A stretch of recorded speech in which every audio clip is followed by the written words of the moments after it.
Hi, my name is Taro Omiya, and I'm going to talk about this mental model that I created for myself called the CSE Model, relevant in designing puzzles for puzzle games. So, hello, again, I am who I am, but I also have an independent game studio company called Omiya Games. And we make quite a lot of puzzle games. These are a pretty thorough list of what I've made that are puzzle based, but you can also see some screenshots right here. This one is Suddenly Thousands. The upper right hand corner is Through Oneself, and the bottom one is the Recursive Dollhouse. But I'm not going to go too far into this detail. Find it at omiyagames.com. Most of these are free, so feel free to check them out. But the CSE model works as follows. It's a three-step process, with step one being clues, that is collecting clues. The second step being sequencing, and the third step being execution. And it's basically a model kind of based off of what I think is how players approach puzzles and what they try to do and what the steps they take in actually trying to make an attempt at solving a puzzle. It may or may not be successful, but after that, they kind of go back to step one, which is the clues, and then go through this process again. So what are each of these sections actually stand for? So the clues, also known as collecting clues.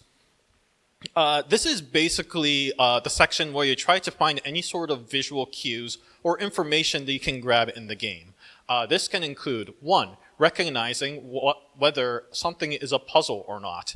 Is that just a door, a decoration, or is it an actual locked door, right? That's pretty important. You also need to figure out what is interactable in that game. You also need to know what tasks that you can take to overcome that puzzle. These include, for example, combining a tool that you just gained and then trying to see if it works on an object. For example, a hookshot with a label and so forth. Then we got tool to interactable combination, as mentioned earlier, and then combining tools, like if you're doing any sort of point and click adventures, you can combine two tools together to create a new one, so on and so forth.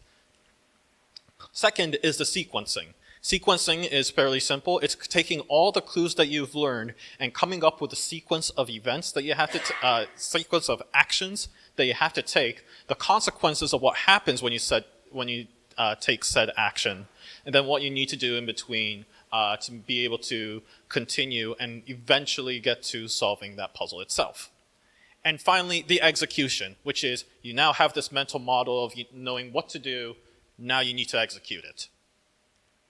So what makes this model so useful from the first place? It informs how to design a puzzle. This is one of the many benefits. The first obvious thing is that you need to list out all the clues that you've given to the player thus far at that point in the game. If you have not done so, then you are going to have to create a level or some sort of instruction saying what those clues are first before getting to this point.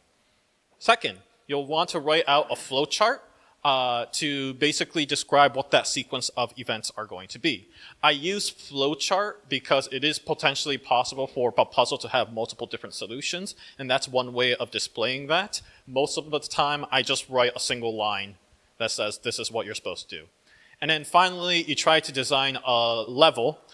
You try to block out a level that allows you to go through that sequence in a reasonable manner. It also informs where a puzzle should focus based on genre. So there are a large number of game genres, of course, when we talk about different play styles, that is. So with that in mind, it's kind of important to understand what that genre excels at and what part of that model you should focus on as a consequence of that. For example, with point and click adventures and visual novels, I would argue that the collecting clues part matters the most.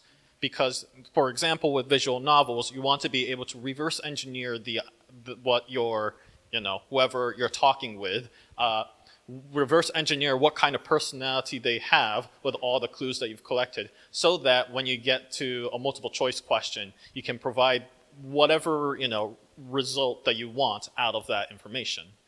For anything that has a very strong sequencing, section of their game. Obviously, action puzzle games falls under that category. It's not often in puzzle games that you care about trying to find the clues so much as being able to put those clues together and figure out a way to solve that puzzle.